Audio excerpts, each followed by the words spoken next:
ئەزیزان سڵاو خۆشحاڵین لە بەرنامەیەکتری ڕاڤە بە دیدارتان شاد دەبین. تەوەری بەرنامەکەمان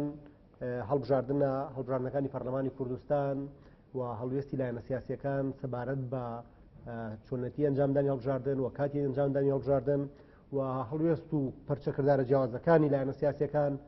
لەسەر ئەوەی کە هەڵبژاردنی پەرلەمانی کوردستان بکرێت یاخود نەکرێت بە میوانداری زۆر بەڕێز و خۆشەویست کاک دیاری محەممەد کادری پێشکەوتوی پارتی دموکراتی کوردستان. کاک دیاری بخەربێت. کاک دیاری ساڵی 2010 لە کوردستانیش و لە عێراق ساڵی هەڵبژاردن بوو. لە مانگی پێنج ڕوبەڕووی هەڵبژاردنێک بووینەوەنی یان بەشدار بووین لە هەڵبژاردنێکی گشتیە کە تیایە پارتی دموکراتی کوردستان وەکو حیزب لەسەر ئاسی عێراق یەکەم بوو و لەسەر ئاسی کوردستانیش بە جیاوازیەکی زۆر لە هێزەکانی دووەم و سێم و چوارەم یەکەم بوو دووبارە ئێمە لە بەردەم هەڵبژاردنێکی ترین کە لە ماوەی یەک دوو مانگی ڕابردووە مشتومڕی زۆری لێکەوتەوە و پەرچەکەداری زۆری لێکەوتەوە لایەنە سیاسیەکان هەریەک بە جۆرێک موقیفی خۆیان نیشاندا. موقیفی پارتی دموکراتی کوردستان پشتیوانیکردن بوو لە هەڵبژاردن لە کاتی خۆیان. خوێندنەوەت بۆ هەڵبژاردن لە کاتی خۆیان چۆنە بە باوەڕی بەڕێزت هەڵبژاردن لە کاتی خۆیان کرێ و پارتی دموکراتی کوردستان بۆچی سوورە لەسەرەوەی کە لە سی ئەیلوو لە خولی پێنجەمی پەرلەمانی کوردستان هەڵبژێرە؟ سپاس دووبارەوەیەوە. دیارە پارتی دموکراتی کوردستان بڕوابوون بە تواناو و قاعدەی جەماوەری خۆی و بە سیاسەتەکانی کە کردوێتی ئەمە هۆکاری ئەوەیە کە پارتی دموکراتی کوردستان خاوەنی ئەو بڕیارە بێ کە هەڵبژاردن لە وادەی خۆیان بکرێت. جەناب داماژت بۆیە کە لە چەرمانی ڕابردووە مشتومڕ دروست بۆ، بەڵام ئەگەر بگەڕێنەوە بۆ ڕابردوو هەڵوێستی پارتی دموکراتی کوردستان بۆ پرۆسەی دیموکراسی لە هەرێمی کوردستان و بەرەو پێشچوونی دیموکراسیت هەمیشە لەگەڵ هەڵبژاردن بووە بۆ گرتنە دەسەڵات و دەسەڵاتی لە ڕێی سنووقەکانی دەنگدانەوە پێ باشتر بووە لە هەر ئیتیفاقاتێکی سیاسی تر کە بکرێت. بۆیە پێشووتر کە وادەی یاسایی پەرلەمانی کوردستان تەواو بوو پێشوەخت لەلایەن سەرۆکایەتی هەرێمی ئەو کات نامە ئاراستەی پەرلەمانی کوردستان کراوە کە لە 1/11/2017 هەڵبژاردننی پەرلەمانی کوردستان و سەرۆکایەتی هەرێم بەیەکەوە بکرێت. لەو کاتەیە پارتی هەڵوێستیەوە بووە کە هەلومەرجێکی قورس و ئەو حەدەسانەی 16 ئۆکتۆبەر کە بەسەر کوردستانە هاتبوو لەو کاتەیە پارتی دموکراتی کوردستان بڕوای بە دیموکراسی و دەسەڵاتدەستکردنی دەسەڵاتە بوو و بڕوای وابوو کە هەڵبژاردن پێویستە لە وادەی خۆیان بکرێ و لە 1/11 ئەوە بوو لە پێشووتر پەرلەمان بۆ دوو خولی یاسادانان ماوەی خۆی درێژ کردەوە. دواتر ئەو حەدەسانەی کە لە پێشووتر کە بینیمان کشانەوەی بەشێک لە لایەنە سیاسەکان لە حکوومەت و لە وەزارەت جارێکی تر لە مانگی نۆ سەرۆکی حکوومەت داوای ئەوەی کرد کە لە مانگی 12 ببورە سەرۆکی حکوومەت داوای نامەی ئاراستەی پەرلەمان کردبوو کە جارێکی تر هەڵبژاردن بکرێتەوە لە سێ مانگی ئایندا هەڵبژاردن وادەیەکی بۆ دەستنیشان بکرێت لە ماوەی سێ مانگدا ئەو حاڵەتانی کە لە سلێمانی و بارودۆخەنە نەخوازراوی کە لە سلێمانی و دەروبەری پارێزگای سلێمانی ڕوویاندا پارتی دموکراتی کوردستان و سەرۆکی حکوومەت داوای ئەوەی کرد داوای حکوومەتی ڕزگاری نەکەن داوا بکەن هەڵبژاردن بکرێ و ئێمە ئامادەین وەکو پارتی دموکراتی کوردستان لە ماوەی سێ مانگ هەڵبژاردن بکرێ و کۆمیسیۆن هەڵسێ بەم کارانە. بۆیە پارتی دموکراتی کوردستان لە هەموو هەلومەرجەکە بڕوابوون بە خۆی و بڕوابوون بە پرۆسی دیموکراسی و قەنەعەتی وابووە کە لەو پرۆسەیە ڕێی خەڵک وەربگیرێ و دەسەڵات لە ڕێی گەلەوە هەڵبژێرێ. بۆیە پارتی دموکراتی کوردستان بڕوای تەواوی بە پرۆسی دیموکراسی هەیە و پێداگریشە لەو پرۆسەیە. بۆیە لە ئێستاشە دڵنیایی لەلایەن پارتی دموکراتی کوردستانەوە کە هەڵبژاردن لە وادەی خۆیان بکرێت و پارتی سوورە لەسەر هەڵبژاردن لە ڕێی ئۆرگانەکانی فەرمیەوە لە ڕێی وتەبێژی فەرمی پارتی دموکراتی کوردستان و لە دانیشتەکان و لە بۆ ڕای گشتی لەلایەن خودی جەنابی سەرۆک بارزانانی لە یادی 16 ئابدا لە وتارەکەیدا ڕایگەیان و لە کۆنگرەی لاوان بە هەمان شێوە پارتی دموکراتی کوردستان و خودی جەنابی سەرۆک کە ئێمە هیچ مۆبەڕیرێک نییە هیچ بیانوویەک نییە بۆ دواخستنی هەڵبژاردن. پێشووتر ئێمە داوای هەڵبژاردنمان کرد بەڵام ئامادە نەبوون لایەنەکانی تر لەبەرەوەی هەڵبژاردننی پەرلەمانی عێراق بوو و ئەیانویست مەرگی پارتی لە هەڵبژاردننی عێراق ببینن و شکستی پارتی ببینن ئەو کاتە پارتی بخەنە دۆخێکەوە زۆر لە پارتی بکەن بۆیە داوای هەڵبژاردن لەو کاتەیە بکەن بەڵام کە بینیان پارتی دیموکراتی کوردستان لەسەر ئاستی عێراق حزبی یەکەمە وەکو حزب جگە لە ئیتیلاف باسی ئیتیلاف ناکەن وەکو حزبی یەکەمە و لەسەر ئەساسی لەسەر ناوخۆ حزبی یەکەم بە جیاوازیەکی زۆر بۆیە پارتی دیموکراتی کوردستان بڕوابوون و بەهێزبوونی خۆی لە پرۆسی دیموکراسیە بڕوای بەوە هەیە کە هەڵبژاردن لە وادەی خۆیان بکرێت و هیچ مبەڕێرێک بۆ دواخستنی ئەو پرۆسە دیموکراسیە نییە بۆیە ئێمە وەکو پارتی دیموکراتی کوردستان هەموو ئامادەکاریەکمان بۆ هەڵبژاردن کردووە و بڕوای تەواومان بە دەنگدەرانی خۆمان هەیە و بڕوامان بە پرۆسی دیموکراسی هەیە بۆیە ومێ دەکەین هیچ لەمپەرێک نێتە بەردەم ڕووداوێکی نەخوازراو نێتە بەردەم ئەم پرۆسەیە و دوای بخە بەڵام تاوەکو ئێستا تا ئەم دقەیە پارتی دیموکراتی کوردستان سوورە لەسەر هەڵبژاردن و لە وادەی خۆی لە سینۆ هەڵبژاردنەکان ئەنجام درێ و هەموو ئامادەکاریەکیشمان کردو بۆ هەڵبژاردن دەست خۆش کاک دیاری بەتایبەت گەڕێتەوە بۆ ڕەهندە مێژووەکەشی کە ساڵی پار کاتێک وادی پەرلەمان کۆتایی هات پارتی دووارە لەگەڵ هەڵبژاردن بووە بەڵام با پرسیارەکەی پرسیار یەکەم پرسیارکەینەوە بە شێوەیەکی تر حیزبەکانی تر بۆ لەگەڵ هەڵبژاردن نین یعنی ئەگەر تەماشا بکەی لەو ماوەی ڕابردوو بەشێ لە حیزبە سیاسیەکان سەربارەوەی کە بۆ خۆیان ئیستعدادیان نیە بچنە هەڵبژاردنەوە بەڵام وهای پیشانێن کە کۆی حیزبەکان تەنانەت زۆرجار پارتیشێن ناوەکاڵێن بەشی زۆری کە حیزبەکان لەگەڵ هەڵبژاردن نین و کاتی هەڵبژاردنیان نییە و ئامادە نین تاوەی کە کاک مەحموود وتەبێژی پارتی دیموکراتی کوردستان بە فەرمی وەڵامیە و کە لە پارتی دیموکراتی کوردستان ئامادەی هەیە بۆ هەڵبژاردنەکان و ئەو بۆچوونە بۆچوونی پارتی دیموکراتی کوردستان نییە و بەشی لە هێزەکانی تریش بە تایبەتی هێزەکانی وەکو گۆڕان و یەکگرتو و کۆمەڵ و هەندی هێزی تر یعنی کەناڵەکانی ڕاگەیاندنیان خستۆتە ئیش ماشێنی زەبەلاحی گەورەی ئەعلامیان خستۆتە ئیش لەسەرەوەی کە وهای پیشان بن کە لە کاتی ئێستا زمینێکی باش بۆ هەڵبژاردن نییە کۆمیسیۆن ئامادە نییە لیستی دەنگدەران کێشەی هەیە دۆخەکە باش نییە دۆخی عێراق خراپە یانەوەی کە هێشتا حکوومەتی عێراقی پێک نهێنراوە بایەمە بوەسین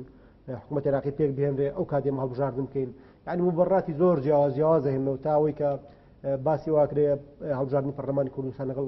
ئەنجومی پارێزگایە یەک بخرێ یعنی هەموو مبەرراتانە بەخێنەوەی ئەوە چییە یعنی چی وای لەم حیزبانە کردووە کە سەرباریەوەی کە ئەوان لە ڕابردووە زۆر وا خۆیان پیشان داوە کە ئەوان داکۆکی کاری دیموکراسین ئەوان باوەڕیان بە هەڵبژاردنە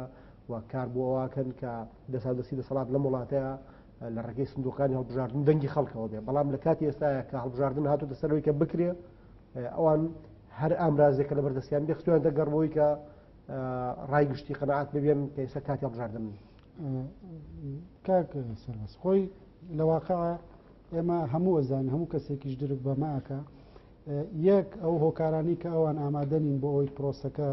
بەڕێوە بچێت کێشە ناوخۆیەکانی حزبەکانی ترن هیچ حزبێک بەقەدەر پارتی دیموکراتی کوردستان حزبێکی دامەزرا و حزبێکی موەسەسی نییە بۆ هەموو بوارەکان و ئەوان لە قووەتی خۆیان لە هێزی خۆیان نەترسن گومانیان لە دەنگدەرانی خوان هەیە چونکە بەڕاستی ئەوان دەنگدەرەکانیان تاوەکو ئێستای یەکلا نەبووتەوە بە تایبەت ئەوان قورسایی خۆیان لە سلێمانی پارێزگای سلێمانی هەیە دەنگەکانی پارێزگای سلێمانی ئەو دەنگانن کە هەمیشە لە دڵە ڕاوچیان بۆ حزبانە بۆیە ئەمە هۆکارێکی تری قسە لەسەرەوە کرد کە عێراق بارودۆخی عێراق لەبار نییە ئەگەر بیرمان بینەوە بیری بینەران و جەنابیشت سەردەمێک بوو بەوەتانیان لە پارتی دیموکراتی کوردستانەیە کە بەغدا لە شەڕی داعش کە وەزعێکی ناوخۆیی خراپی هەبوو هەڵبژاردننی کرد ئەگەر یادمان بێ هەڵبژاردننی پێشووی پەرلەمانی عێراق کە کرا کێشەیەکی سیاسی گەورە و کێشەیەکی ئەمنیە بوو لە عێراق بەڵام هەڵبژاردن کرا دایمە تۆمەت باریانەکردین بەوەی کە عێراق لە پێش ئێمەوەیە پرۆسی دیموکراسیان لەو هەلومەرجە سەختەیە ئەوان هەڵبژاردنیان کردووە بۆ ئێستان پرسیاران لە خۆیان ناکەن بۆ ئەو کاتە هەموو دژایەتیکردنەکانی پارتی لەوا بوو کە یان و پارتی نایە هەڵبژاردن بکە بەڵام تا عێراق لە پرۆسەیەکی بەحساب ئێمە لە پێش عێراقی شەوەین عێراق توانی ئەو پرۆسەی هەڵبژاردن و پرۆسەیەکی دیموکراسی جێبەجێ بکە بۆیە هیچ مبەڕێرێک نییە تەنها مبەڕێری ئەوان ئەوەیە کە لە ئێستاە ناتوانن ناوماڵی خۆیان ڕێکخەنەوە و گومانیان هەیە لە ئەدا و ئیشکردنەکانیان و ئەو هەڵبژاردنەی پێشوو کە لە پەرلەمانی عێراق کرا گومانێکی دروست کردوتە سەر ڕێژەکانیان جارێکی تر هێز هەیە ئەو دەنگە ناهێنێتەوە هێز هەیە وەکو پێویست ناتوانێت ئەو دەنگانەی کە دزرا بوو بۆ دەنگدەرانی خۆیان بڵێن بەم شێوەیە دزرا ئێمە نەمانتوانی داکۆچی لە هێنانەوەی دەنگەکانتان بکەین دەنگدەریان وەکو پێویست نانتوانی استیعابی ئەو دەنگدەرانی خۆیان کەن کە دەنگیان پیاوە بۆیە لە ئێستاە مەوداکەی کەمە و دەرکەوتنی ئەو ڕاستیانەش لەم هەڵبژاردنیا دەرەکەوێ و ئەمانە هەمووی هۆکارن بۆ ئەوی کە دوا بکەین نەماڵی خۆیان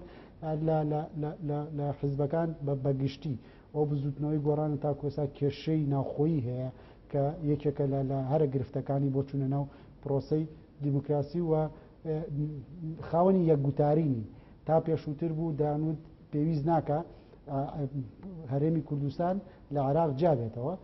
دوێنێ وتە بێژەکان لە هەفتەی پێشوا و دە پێشەکان باسیەوەکە کە پێویستە کورد بایکۆت لە بەغدا بکە بۆیە ئەمە یەکگوتاریان نییە یەک بڕیاریان نییە لە ناو حزبەکان خۆیانە ئەمە بۆتە هۆکاری ئەوەی کە نەتوانن ترسیان لە هەڵبژاردن هەبێ و ترسیان لە قەبارەی خۆیان هەبێ و ئەو قەبارەیە کە پیشانی خەڵکیاننا لەسەر ڕاگەاندنەکان و بەو هەموو تەزویر و ئەو هەموو غەشەی کە لە هەڵبژاردننا کرا لەم هەڵبژاردننا دەرەکەوێت و قوتی پارتیشیان بۆ دەرکەوت لە هەڵبژارد بۆیە ئەم دواکەوتنیان ئەیانێت سەرپێییەکیانە بێنەوە سەرپێی خۆیان ئەو کە دەڵبژارد کاک دیاری ینی شتێک هەیە کە زۆر سەرنجڕاکێشە بۆ نمونە گەرم هێزانە ینی ئەگەر دیموکراسی لەلای ئەوان مەبدا بووە و قبوڵی دیموکراسیان بکرد بە ینی چ کێشەیە ئەگەر حیزبێکی سیاسی بۆ نمونە حیزبێک و گۆڕان لە هەڵبژاردنەکانی پێشوونی ملیۆن دەنگێ نابێت 4 کورسی بەر بام هەڵبژاردنە 15 کورسی بە ینی بۆچی مەبدا دیموکراسیەکە ناپارێزن ینی ئەوە بەستنەوە بە دۆخی ناوخۆی خۆیانەوە ئەگەر حیزبی ئەوان ئامادەی هەڵبژاردن بوو ئەو دۆخەکە باشە بۆ هەڵبژاردن بەڵام ئەگەر حیزبی ئەوان ئامادەی نەبوو ئەو دۆخی خراپە و دۆخێکی باش نییە و بۆ خەڵک باش نییە و ئەی بەستنەوە بە دۆخی گشتیوانێ ینی ئەمە بۆ خۆی کارەسات نییە لەسەرەوەی کە هێزگەلێک ینی گۆڕان یەکێتی هێزە ئیسلامیەکان کە زۆر جار قسەیان لەسەر پرسی هەڵبژاردن و دەنگی خەڵک و دیموکراسی و قوڵکردنی دیموکراسی وەکو مەبدەوانە یعنی هەز ناکەی ازدواجێتێکی زۆر گەورە هەیە دوو دڵی و دوو فاقێکی گەورە هەیە لەوەی کە ئەوان چۆن مەمەڵ لەگەڵ پرسی دیموکراسیەکەن ئەوان ئەو کاتەدا هەڵبژاردنیانەوێت کە خۆیان تیا براوە بن یاخو دەنگێکی باش بهێنن بەڵام مەگەرزانیان دۆخەکە خراپە بۆ حیزبی خۆیان ئیتر هەڵبژاردن بۆ خەڵکیش باش کاک سەربەز ئەمە ڕنگدانەوەی ناو حیزبەکان خۆیانە ئەگەر تێبینی بکەین لەسەرەوە پرسیارەتەوە من ئەم بابەتە بۆ ڕوژێنین کۆنگرەی یەکێتی نیشتیمانی کوردستان پرۆسەیەکی دیموکراسی ناو حیزبەکەی خۆیانە تاوکو ئێستا نەیانتوانی ئەو پرۆسە دیموکراسیە لە ناو حیزبەکەی خۆیان جێبەجێ بکەن گۆڕان بە هەمان شێوە تاوەکو یەکلاکردنەوەی لە دوای ڕەوانشاد نەوشیرا مستەفا تاوەکو ئەو پرۆسەیان یەکلا کردەوە و چەندەها ناڕازی دروست بوو تاوکو ئێستا نەیانتوانێت کۆنگرەیەک ببەستن حزبەکانی تر بە هەمان شێوە لە چەندێک پارتی دیموکراتی کوردستان بڕوای تەواوی بە دیموکراسی هەیە لە هەر ئادمیساتێکا پێویستی بۆ بوو پرۆسە دیموکراسی ناو حزبەکەی خۆیان جێبەجێ کردووە زۆری کۆنگرەکانی پارتی شایەتن بۆ دیموکراسی بوونی پارتی بۆیە ئەمە ئەگەر لەسەر عام سێری بکەین ئەوان نایانەوێت لە پرۆسەی دیموکراسیە دابەزن و ئەوان بەرز و نزمی دەنگەکانیان پێ قوبوڵ نییە بینیشمان هەرچیەکیان کرد بۆ ئەوەی کە دەنگەکانیان بەرز بێتەوە و کورسی زیاتر بێن ئەوان هەڵپەی دەسەڵاتیانە وەک لەوەی هەڵپەی دیموکراسیان ئێستاش لەو قەنەعەتیان پارتی سازشکا لەسەرەوەی کە هەڵبژاردن نەکرێت ئامادەن هەرچی پۆستە هەیە بدرێ بە پارتی و هەرچی دەستکەوتە بدرێ بە پارتی وەکو حکوومەت و حکوومەت بەتەنیا بەڕێوە بەرەو بکشێنەوە ئامادەن بەس هەڵبژاردن نەکرێت بۆیە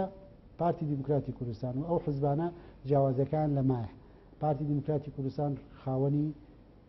پرۆسەی دیموکراسی خۆی بە خاوەنی پرۆسە دیموکراسیەکە ئازانێ و خۆی بە خاوەنی ئەو پێشکەوت نازانێت کە لە کوردستان نیەتە دی و پێشووتر دەستەبەری کردو بۆ هاوڵاتیان و مافێکی سروشتی خەڵک جێبەجێ بکرێت پارتی دیموکراتی کوردستان دایما سازشی لەسەر ئەمە نەکردووە پێشووتریش بینیمانە ئەوە سەرۆکایەتی هەرێمەوە سەرۆکی هەرێم بوو داوای ئەوەی کرد کە لەلایەن گەلەوە هەڵبژێرێت بۆیە قەت پارتی دیموکراتی کوردستان لە دەنگی خەڵک نەترساوە و هەمیشە اختیاری خسۆتە بەردەم حزبەکانی تر کاندیدتان هەبێ هەڵبژاردن و سندوقەکانی دەنگدان ئەوە یەکلایی بکاتەوە ئەگەر پارتی دیموکراتی کوردستان ئەگەر خودی جەنابی سەرۆک دەنگی نێنە پیرۆزبایی لەو کەساکە سەرکەوتنەکە بەڵام حزبەکانی تر ئەمان پێ قبوڵ نییە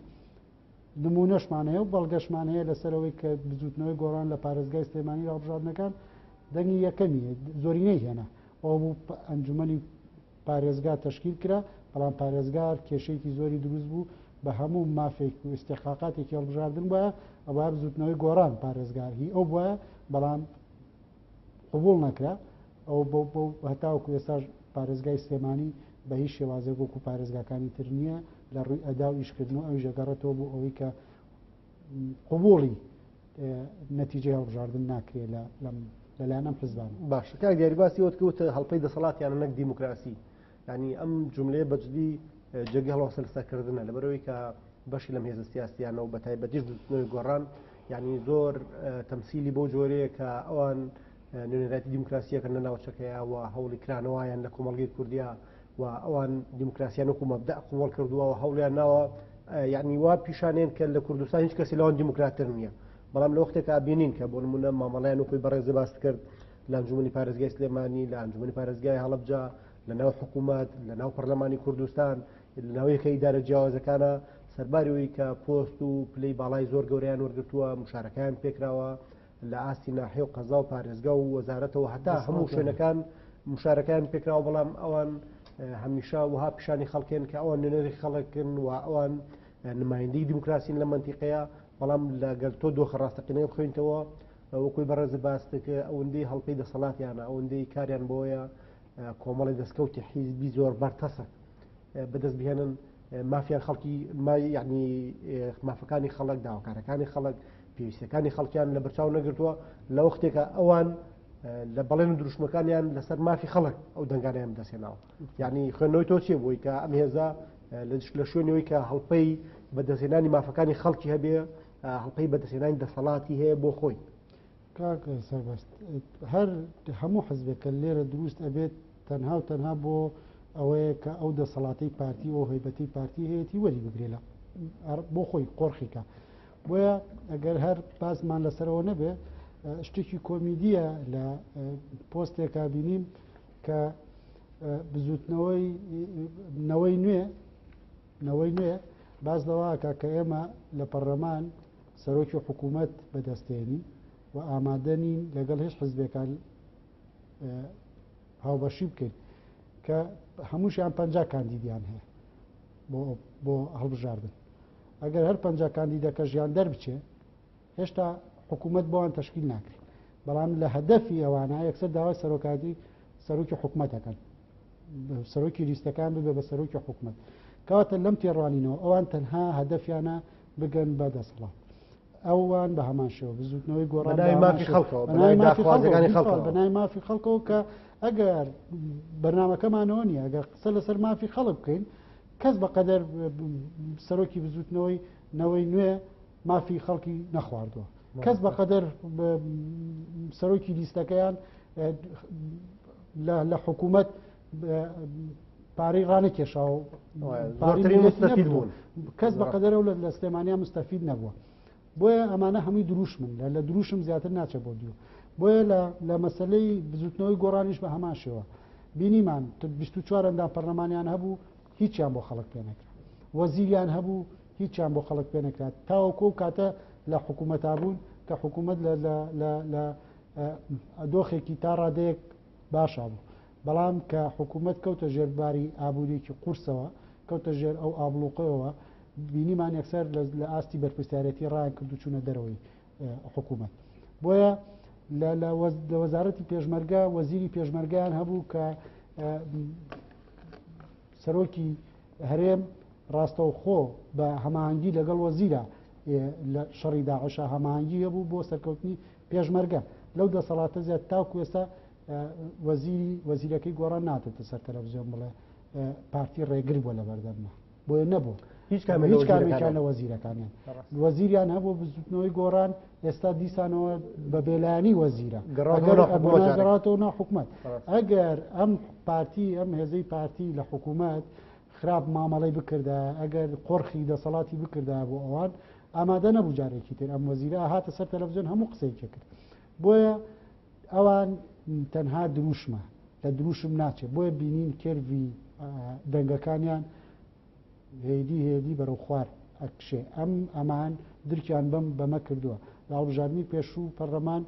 خولی چوارەم پارتی دیموکراتی کوردستان 600,000 دەنگ بەرەوسەری هێنا بەڵام ئەوە پارتی دیموکراتی کوردستان نەبوو قۆرخی دەسەڵاتکە بڵێ من زۆری نەم ئەبێ من بە تەنیا حکوومەت تەشکیل بکەم ئێستاش هەموو هێزەکانی بەرامبەر بە پارتی یەک لێدوان یەک بەیاننامەی فەرمی پارتی دیموکراتی کوردستان بێنە دەرێ کە داوا بکە حکوومەتی زۆرینە و کەمینە دروست بکات ئەوە پارتی نییە قۆرخی دەسەڵاتەکە ئەو پارتی نییە بۆ دەسەڵات ئەمە هەوڵە و هەڵبژاردن بۆ دەسەڵاتەکە ئێستاش لە لێدوانەکانی پارتی دیموکراتی کوردستانە داوای ئەوە کرێ یەک ڕیزی و تەبایی میلەتی کورد بۆیە بگەینە کەنارێکی ئارام سەرڕای ئەو هەموو ئیشکالێت و ئەو هەموو لەمپەرانی بۆ حکوومەتیان دروست کرد هەر لە کشانەوە لە حکوومەت و داواکردنی حکوومەتی ڕزگاری نیشتیمانی ئێستا ئابینین داواکەن حکوومەت درێژ بکرێتەوە ئەو کاتە بۆ داوا ئەکرا حکوومەت لە دەستی پارتی وکێتی دەبێن و حکوومەتی ڕزگاری نیشتیمانی دروستکرێت یعنی ئەم هەڵوێستە دووفاقیانەی خەڵک پێویست ئەمانەوە بیر خەڵک بێنرێنەوە کە ئەم هێزانە ئەمانەن لە ڕۆژانێکە کە میلەت پێویستی بۆ بوو ئیدارەیەکی باشی بکرێ و تەبایی لەلایەن لایەنە سیاسەکان هەبێ بۆی خەڵک لەو میحنەت و لەو ئازارەی کە خەڵکێتی ئەمان دەستخەنە دەستی یەک و پارتیە داوای ئەوەی کردووە لەگەڵ پارتی نەبوون ئێستا هەر بۆ بە نوختە بۆ بە باو پارتی دیموکراتی کوردستان دوای داوای دواخستنی هەڵبژاردن بکە هەموو لایەنەکانەڵێن بە هەڵبژاردن بکەن ئەوان هەمیشە لە بەرەیەکن دژی پارتی ئەوان لە بەرەیەکن بۆ ئەوەی کە پارتی شکست پێبێنن هەم هەڵبژاردنە ئەزانن پارتی دیموکراتی کوردستان هێز و سەنگی لە پەرلەمانی عراق بۆیان دەرکەوت ئەزان هێز و سەنگی لە پەرلەمانی کوردستان چۆنە بێ بۆیە ترسیان لە هەیبەت و دەسەڵات و لە دەنگەکانی پارتی هەیە بۆیە داوایەوەکەن هەڵبژاردن بۆ فترەیەکی زەمانی تردووا بخرێ تاوەکو ئەوان خۆیان کۆکەنەوە بەرامبەر بە پارتی هیچ مەسەلەیەکی کەنیەگینا ئامادەکاری جەنابەت باسی کرد ئامادەکاری هەڵبژاردن کۆمسیۆن هەموو ئامادەکارێکی کردووە ئەو ناوانەی دەرکردووە کە لە دووبارەن 200,000 دەنگن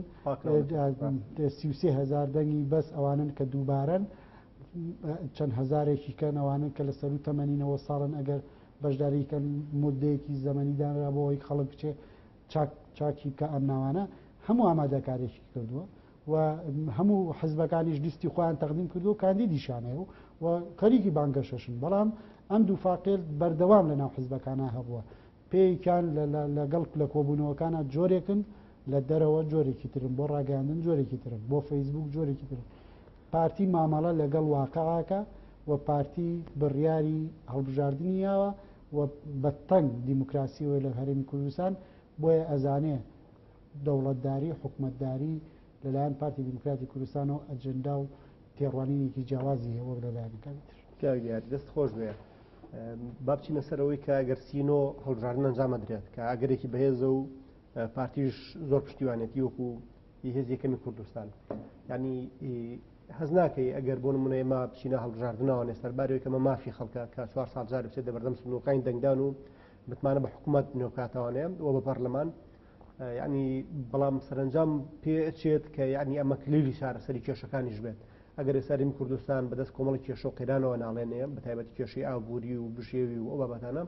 ینی ئەگەر ئێمە پەرلەمانێکی نوێ هەڵبژێرین لە ڕێگەی پەرلەمان نوێ حکوومەتێکی نوێ هەڵبژێرین حکوومەتەکە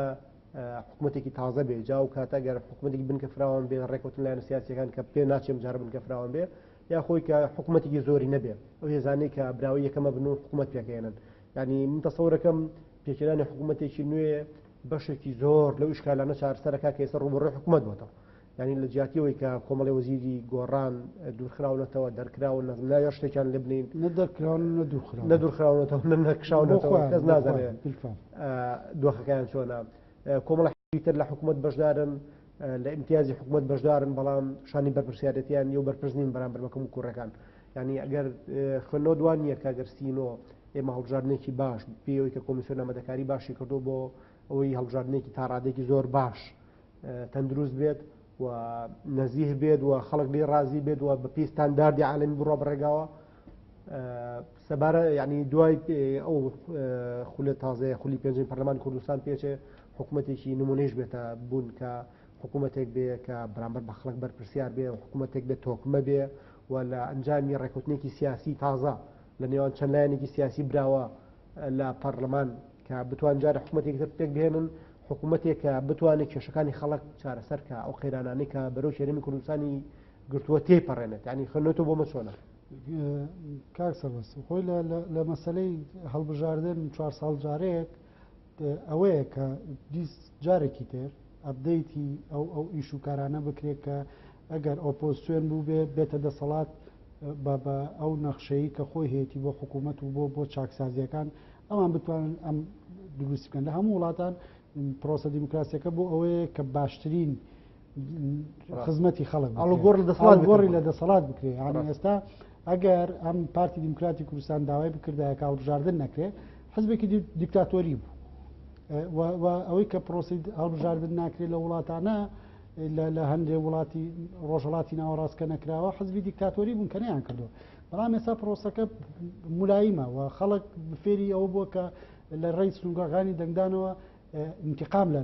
لە حزبێک وەرگێک کە خزمەتی نەکردەوە و پرۆژەی حزبەکان ئەخوێنێتەوە تا ئێستا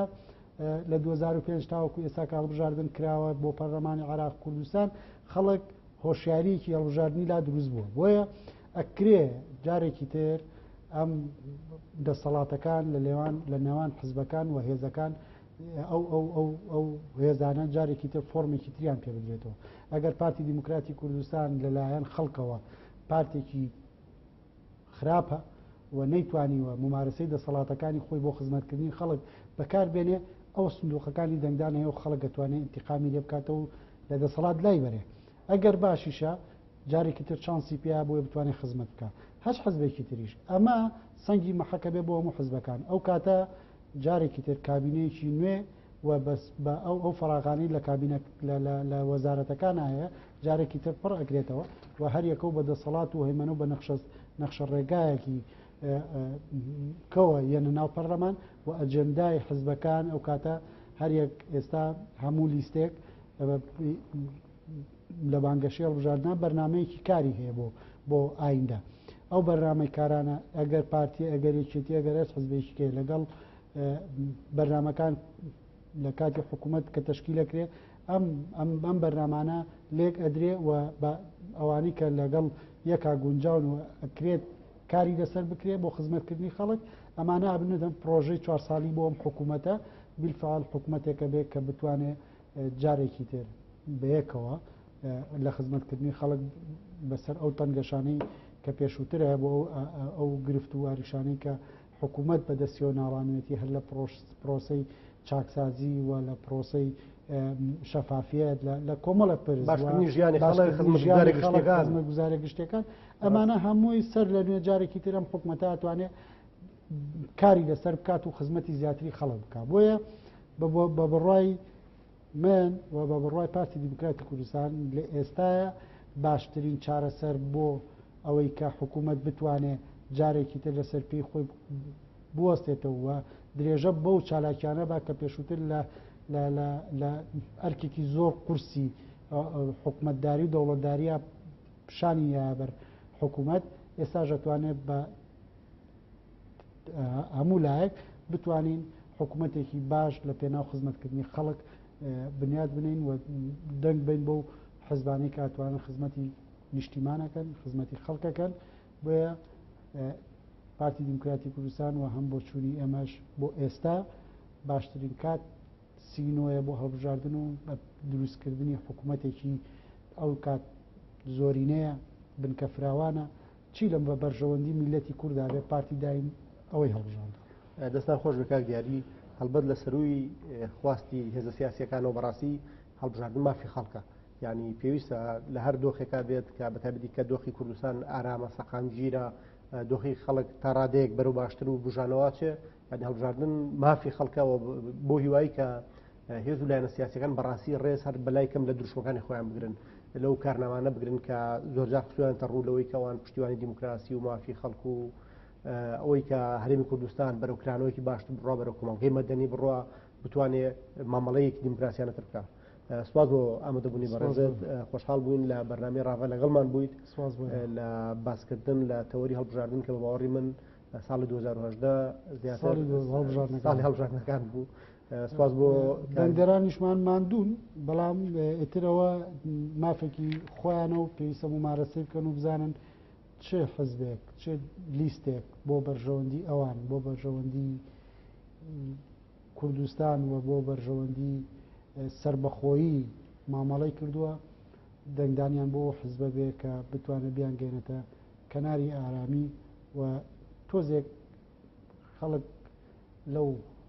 عەزاب و لەو کێشە دەرونی و ئەو کێشەی ئابوووریانە باەتر پێویستمان بەوە هەیە کە پشوو بن، پێویستمانە پشوو بن. پێم وابێ دروشمی پارتیش دروشمێکی ڕوونە بۆ ئایندە و کوردستانێکی بەهێز، پارتیبوونی بەهێز، کوردستانێکی بەهێز. کاک دیاری محەممەد کادری پێشکەوتی بار دیموکراسی کوردستان خۆشحاڵ بووین کە لە ڕاڤە ئامادەبوویت. ئەزیزان تا بەرنامەی ڕاڤە و ڕاڤەکردنی پرسێکی تر بەخواتان ئەسپێرین و خواتان لەگەڵ.